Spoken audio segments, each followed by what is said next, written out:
Bonjour my friends, I'm Frankie and welcome to Club Foodie Tips and Tricks.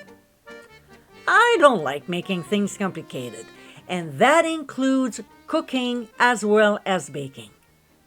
When it comes to parchment paper rounds for cakes, there's a method that most people do by folding and folding and keep folding. My way is so simple and it works just fine. Let me show you how. Many will fold the top, then bring one folded side to the other, and so on. My way is uncomplicated.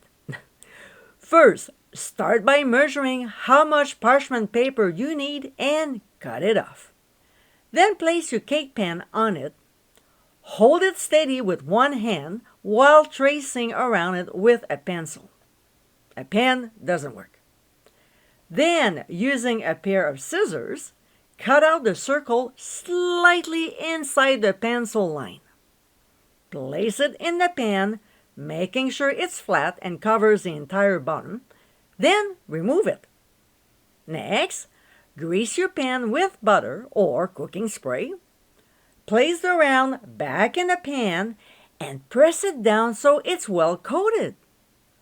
Peel off the parchment paper round, flip it over, and place the ungreased side down inside the pan. Do the same. Press it down to coat. Now, you have both surfaces coated, and you can now flour the sides of the pan. The end result is the cake won't stick to the pan and the round won't stick to the cake. The entire process takes about 2 minutes, and it works like a charm. As you saw in this video, this is super easy, plus you have your rounds coated with butter or cooking spray as well. I hope you enjoyed tips and tricks of the day, and for many more, including recipes, visit clubfoodie.com.